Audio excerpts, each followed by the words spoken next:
Welcome to the Living Wholehearted podcast, where we're helping leaders live with integrity. Whether you're a mom or a CEO, you're a leader, and how you lead matters. Hi, I'm Jeff Mattson, and I'm here with my wife, Terra, and we're picking up back where we left off. And if you're visiting our podcast for the first time, welcome. I work in the organizational development field and with leaders. Terra's in working with leaders in the mental health side, the counseling side. And together we make a team along with other mental health professionals and coaches at Living Wholehearted. And we are excited about picking up where we left off. We've been talking about in part 1 and part 2 of Living from Who You Are around the core values index. And today we're going to make some important connections around that tool. And next time we're going to dive into conflict. So today, as we think about the connections, if you didn't catch part 1 and part 2, go back and listen. It'll make sense. Connections. Let's talk connections. I love connections. I love connecting because I'm a You are merchant. a connector. You are. And an innovator. I connect the dots. I love that about information. So let's talk about that. There are some common themes for each of the core values. It's how we are able to feel not alone in our core values, if that's fair to say. So I'm going to talk a little bit about the merchant and the innovator. The merchant and the innovator, the common theme for them is they're both creatives. And that's not like scrapbooking kind of creative. It's some merchants and innovators do not like crafty things. But what that means is we think outside the box and we have more of a fluid way of doing life. And so the example that is very real to me is the way we clean. My banker builder friends have a list and a very linear way that they clean their home. They probably finish a task before starting the next. Well, a merchant and an innovator, the creative process of cleaning is more like I'm multitasking while I'm kind of finishing one part of the kitchen, and then I just remember that I need to make the bed downstairs. It's really and creative. I wander down there. I eventually get all the things done. There is no list. There is a fluid kind of sensing of what needs to be cleaned. And You're prioritizing. I'm prioritizing maybe from an efficiency meter or the who is coming. That's what gets me motivated as a merchant innovator. Who's coming or who just interrupted you? Yeah, so the merchant is the who, and yes, people take priority. Yeah. Or in my innovator, what is a priority and what makes the most sense? What I would think is the most important is where I'm going to start first. Right. What about the side of the builder banker? Yeah. On that side, excuse me. On that side, we're dealing with the practical. It's very practical, right? But for totally different reasons. These two core values are practical, right? Builders are practical as it relates to tasks and action that leads to results. And so everything practically is seen through that lens of what am I doing right now, and how is this going to help get to things, to crossing finish lines and completing things, tasks that I want to see done, and I have a belief for, a faith for, that this is going to be great. Bankers are practical in the sense that they are all about their rootedness in getting information and facts that lead to decisions. And all the decisions that they make are based in their knowledge and information gathering and that sense of comfortability that they have to move forward only when those things have been satisfied for them. And so it's really practical. They've got to have, it's non-negotiable for a high banker. And when we think about high bankers, just thinking a higher number, and the closer that you get to the maximum, the more intensely true this would be. And that is that they have to have those facts, that information in order to really feel confident to move forward. In fact, the opposite for them is true. If they do not have those facts and that information, they do not want to go forward. They do not want to present on things that they don't have certainty over. And there's nothing wrong with that. That's how they're wired. Absolutely. That seems to be my favorite word on this podcast. I say it a lot. The merchant innovator and the banker builder. I am thinking of some dear friends of ours and how their process of redoing their living room, their home decor. Oh, right, yeah. So I'm going to give you a little example of that process of needing to make sure that the information is there and that it's done really well. And they literally lived in an empty living room and space for a year. Yeah, it took time. They were taking time to gather, and it has come together, and it is beautiful. It's incredible. And everything is just excellent. And I'm laughing because my process over here on the creative side would be trying something out on the wall and living with it for a little bit and then feeling my way and saying, yeah, that's not it. And then trying something else. And I'm kind of working my way there, but they didn't even, do it until there was this sense of completion. There was a process that they went through, and it's very linear, and it took too long for me, but it was just right for them. And I loved that they could live that out. Yeah. It was fun. We've had some times in their house with like nothing, and we're sitting on the floor. It was awesome. Yeah. So the other connections that we have are the more diagonal connections. So let's think about between the merchant and the banker. One of the things that they are really connected on is this idea of community. They really consider others when they're making their decisions. People. It is really about the people. The focus, though, around those people is different. So the merchant is really thinking about the emotional health and making sure that everyone in the room feels connected and is cared for. The banker in the room is making sure that every person has what they need and the resources in the room. And both are they're caring for people, and they're really considering what I do and how it will affect the other. And so that can really hang us up if we bend too far. I'm thinking about those with really high merchant bankers as their first two.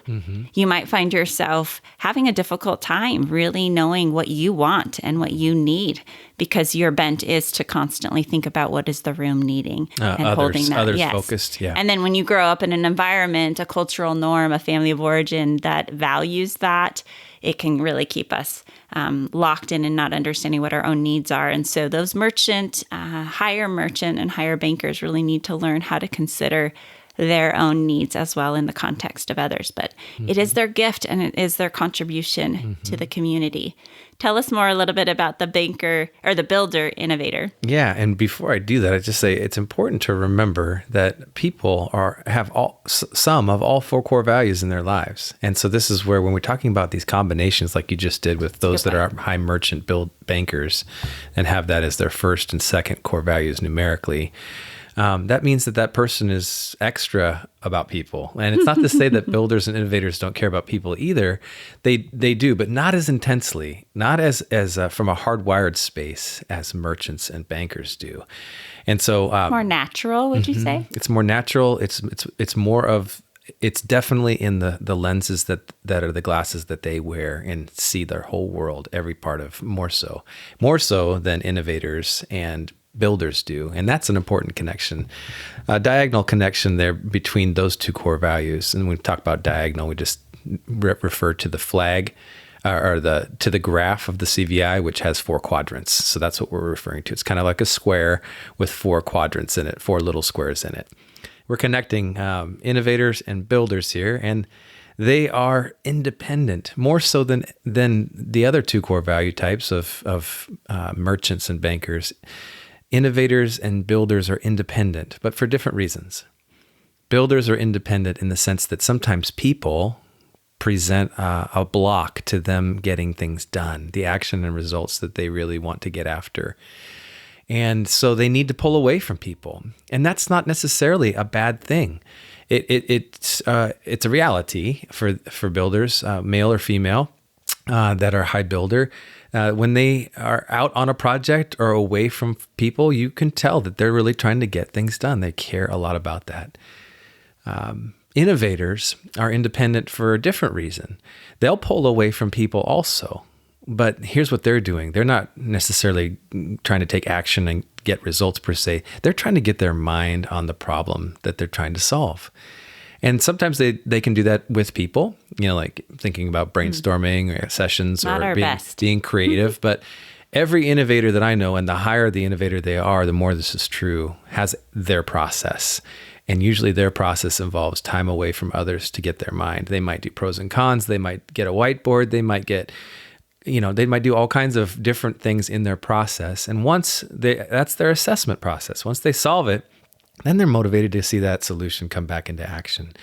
So That's how innovators and builders are connected on the line of independence, but for different reasons. And now we've got a couple horizontal connections to make, don't we? Well, before we go there, let's talk a little bit about how that plays out for us. It works really well because we overlap in merchant, but we have this independent part of us. So there's this kind of really strong pull to say, hey, what do you think? And how does my decision impact you? We want that as merchants. We want the harmony of that in the community. But that is the independent part of you going in your builder and getting things done, and me and my innovator. And how it looks, we both get irritated if we're interrupted. Yeah, we said we were going to talk about this in the last that'll podcast, be right? conflict later. But but that interruption of if Jeff's in builder mode, he's in that zone, then I know to be able to honor him, to say he's in that independent space and not to take it personally. Oh, yeah. When he's a little more short with me, or he Direct. doesn't want to talk. You don't want to talk while you're working. It's the same for me when I'm in my idea space. So you often might find me writing, or I'm in a deep thinking things through writing an email, and I'm processing. I can't talk at the same time. And that sounds really normal to most of us, but it's super significant for the independent connection between the builder and the innovator. And because you can only be in one core value at a time, that's why we're talking about me being in builder mode. I mean, that's when I am in builder, and when Terra's in her innovator and say in the middle of a thought and really trying to get it out, and she's already holding 5 other thoughts in her head that she's postponing until she gets this one out, then that's not the time for me to come and interrupt. And it's difficult when our girls will say mom, or I come in and say babe, and I'll be like, just a second. Yeah. That's where that comes from. And there's nothing wrong with that. It just is. It's builders and innovators don't really like to be interrupted when they are needing the independence that they need for different reasons. And yet when I'm in my merchant mode, I can talk and do something at the same time, but I'm not thinking very deeply, to be honest. Yeah. I'm in the flow of dialoguing. And so driving and talking, doing dishes and talking, I can multitask till the nth, maybe not great, but when I'm in that innovator space, it's difficult. And so recognizing those different parts of us is really why these connections help us, not to take it personal, but also to learn why I might get short and where I need to kind of check myself on how I communicate. So now I might say something like, if I'm in the best of myself, these are my divine moments. They don't happen all the time. Hallelujah. But I might say, I'm in the middle of innovating right now. Can you give me 5 more minutes? And that would be the healthy version of me if I could do that. And that is an okay thing. That kind of communication is so clear. And to me, in my builder, that prefers to the point communication, and that's my second core value. I'm a 21 builder.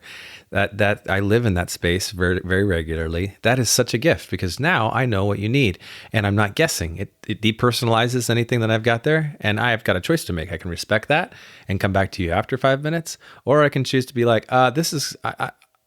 You probably can put this on hold for a second, and then that's only going to lead to some conflicts, which are classic for us. Some people make that out to be a male-female difference. It's actually a wiring difference, because we know plenty of women who are builders that are dear friends of ours really resonate with what Jeff said, and vice versa. Men who are I'm a merchant first. Innovators who resonate with that. So again, there are some gender, maybe unique pieces to being male and female for sure.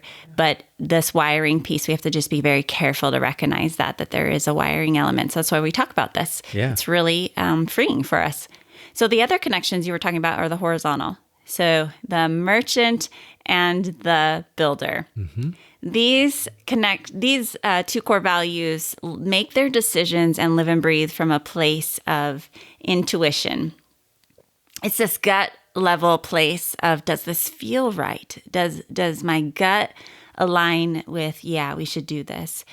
And those who are not high in those core values might scream, danger, danger. You shouldn't make any decisions on intuition. But actually, if you are wired this way, you need to listen to your gut. Build confidence, because you've been doing this your life, and it will feel right to you. Yes. But for different reasons though, right? For different reasons. And there is the merchant who has this truth meter that they feel things in the room and they need to listen to their own feelings.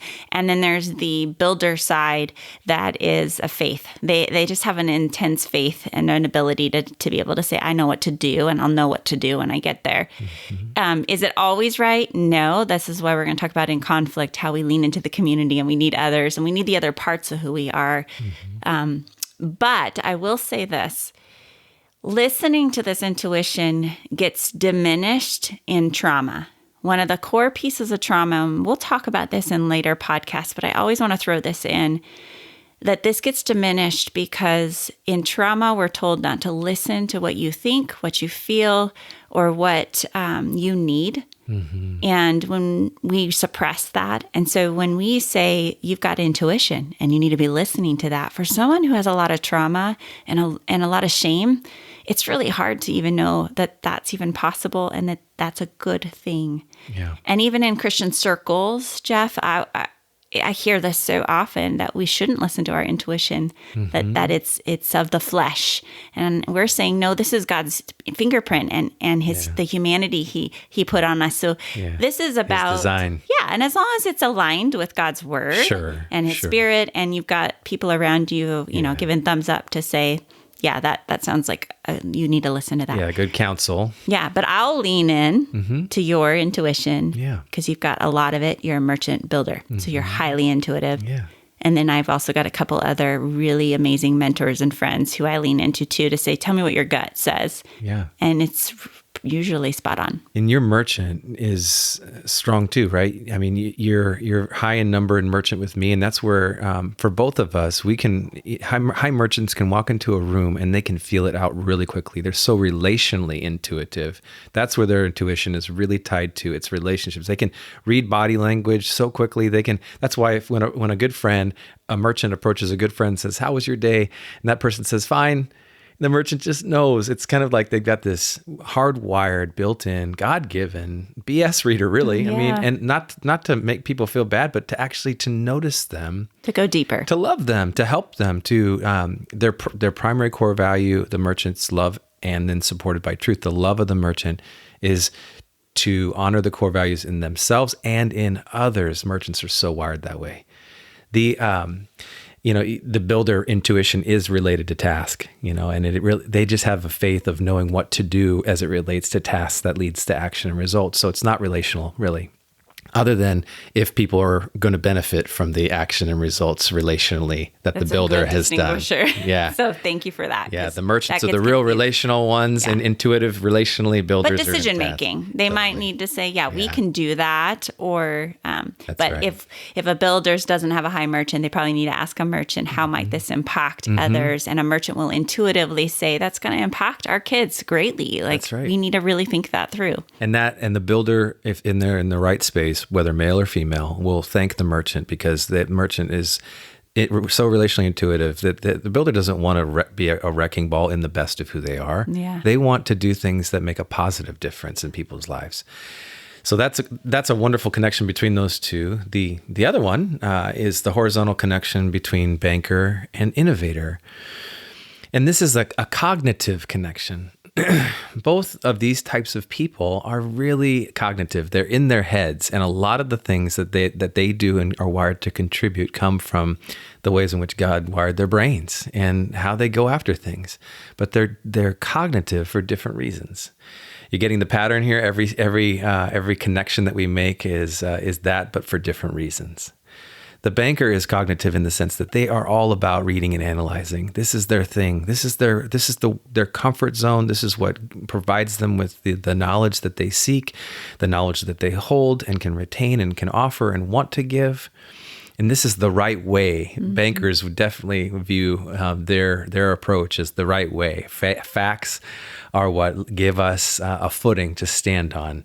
And it's not the right way because, again, we just described how merchants and builders use intuition, and they're wired that way, and they really believe in that. Well, as you can imagine, we need each other here to really get a rounded out right way, if you will, to approach things. Innovators, they're cognitive in the sense that they are all about assessing and solving. And so they go into their heads, they do their process, and they have the ability to make incredible connections.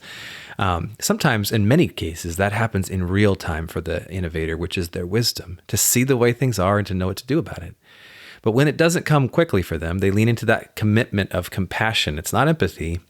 It's that to remain inquisitive, observant, to hold out really for the right decision. That involves a cognitive discipline. And once they find it and in their head make that connection, find that the right solution the first time, they are so motivated to get that done. So those are the two connections. Anything you'd add to that?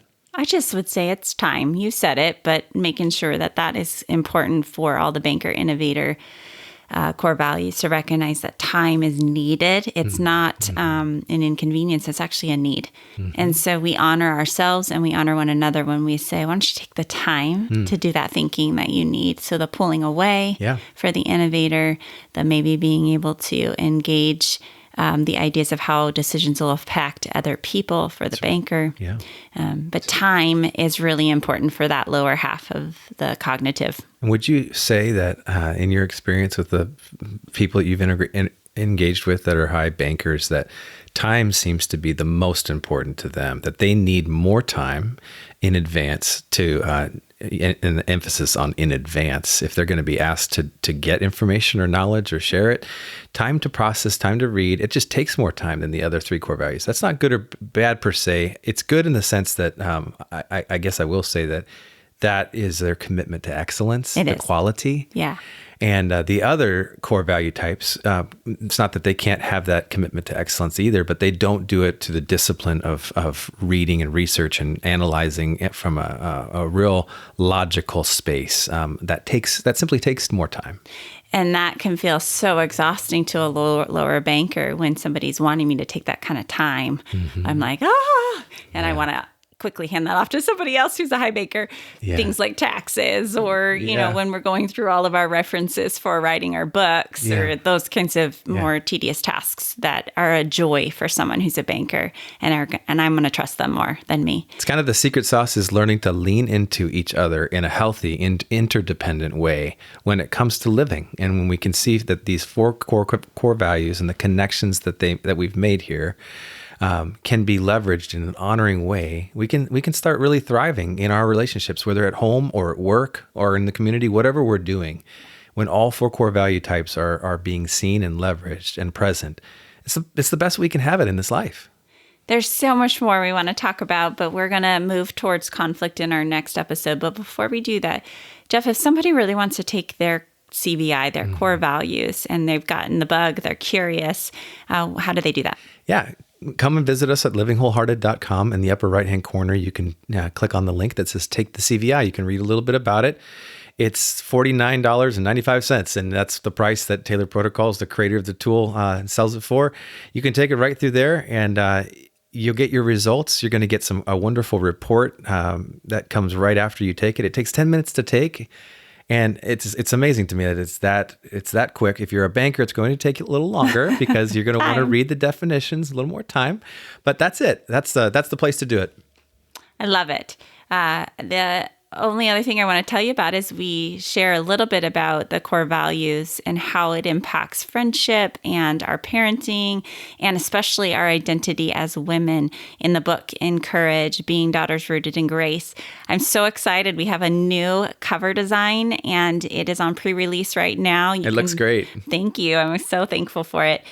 You can actually go to encouragebook.com to learn more about it, and you really can buy it at anywhere that books are sold. So definitely look for that. And there's a lot more around how to grow in really the confidence of how you're made and who you are.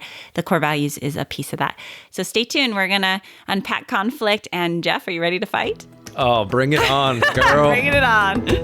Thank you for joining us in being a leader committed to shrinking the integrity gap between the values we espouse and the values we actually live out in practice.